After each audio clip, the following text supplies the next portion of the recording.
Une aube marine. Ce fut alors qu'elle se révéla, à ce moment ultime, où le cœur qui vieillit, qui fatigue et s'étiole, se consume d'un dernier feu, de braises indécentes, comme un regret triste qui ne saurait se résoudre à ternir dans l'oubli. Elle vacilla comme une aurore, avec la vivacité malicieuse d'un feu follet, et ses yeux croisèrent les miens, me débusquèrent au sein de mes abysses, et je naquis à la lumière, comme une méduse aveuglée. La peur odieuse, la douleur sourde, détournèrent soudain mon regard, vain instinct de survie. Mais ces yeux aigmarines, ces deux lagons de paradis, surent attendre leur heure pour me cueillir à nouveau et me tenir là, entre ciel et terre, sans que rien ne demeure que le rêve, longtemps refoulé, sciemment dédaigné, avec cette sinistre maturité qui ne m'a endurci que pour mieux faire de moi l'architecte de ma propre lâcheté. Petite fille, petite sirène, pourquoi me regardes-tu ainsi de ces grands yeux innocents et curieux? Qu'est-ce que tu attends de moi? Vois, jolie fée marine, vois comme j'ai tant mariné dans mes eaux sales. Vois ce visage fermé, ce corps marqué de cicatrices ordinaires et de consolations basses. Constate le désespoir indigne de mes mots. Déplore le dérisoire orgueil de la victime. Ne t'arrête pas à la flamme, car de tes eaux douces, elle survivra. Quand tu te seras retiré, elle survivra, avec plus de désespoir encore.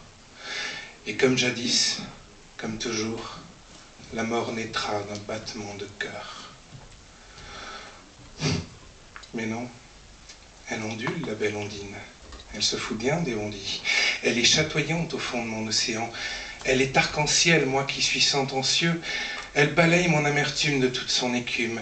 Elle me met la tête sous l'eau, et je me noie enfin dans la pureté de son âme. Je coule, je m'enroule dans les algues filandreuses de sa chevelure infinie.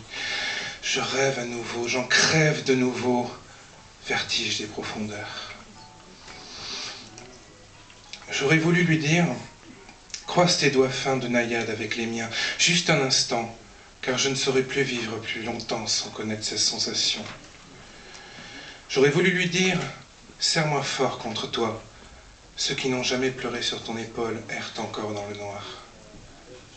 J'aurais voulu lui dire, le temps passe, mais pas avec toi. Ne me quitte pas du regard, car tes yeux ont la couleur d'une éternité en laquelle je n'avais plus foi. J'aurais même pu lui dire, je t'aime tant, qu'il m'arrive de penser que nous sommes deux sœurs. En fait, j'aurais pu dire tout cela, et même des choses encore plus folles que cela, sombrer dans le ridicule absolu, car il n'est pas d'amour qui ne soit amour fou, et celui-ci n'a que faire de l'extrême vulgarité des convenances. Cependant, seules des convenances parvinrent à sortir de ma bouche. J'abdiquai en un incognito de fortune pour ne pas prendre le risque que ces beaux yeux aigmarines s'écarquillent en orbite sévère et me cataloguent hâtivement comme un farfelu empoté ou un pitoyable adorateur d'icônes. Tel un vieil enfant au bord de la mer, j'ai hésité à me jeter à l'eau, hanté par des frilosités passées dont je ne sais me défaire, jouant au héros blasé de patauger dans des immensités, acculé à protéger sauvagement ma vie. Ce n'est pas tout à fait fini. Acculé à protéger sauvagement ma vie à présent qu'elle ne vaut plus rien. Surgit des eaux profondes où je ne me risque plus guère, la jeune déesse des eaux m'a ramené bien malgré elle à la source même de la vie. Elle a su éveiller en moi une candeur échouée, un bonheur englouti, une tendresse corail, des sentiments naufragés, des émotions portées disparues. Marine, mon île déserte est en fleurs. Allongé sur le rivage, tel un Robinson égaré, j'ai pleuré longtemps sans savoir pourquoi. Et de mes larmes enfuies, naquirent des perles d'eau douce que ma belle sirène, mon aube marine, serra très fort contre son cœur en fermant doucement les yeux.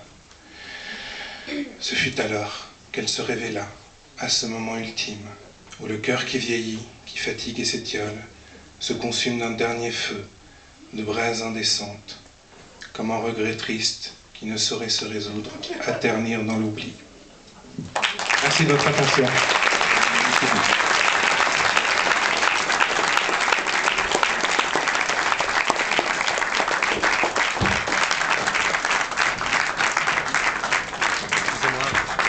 Dorian Wibo.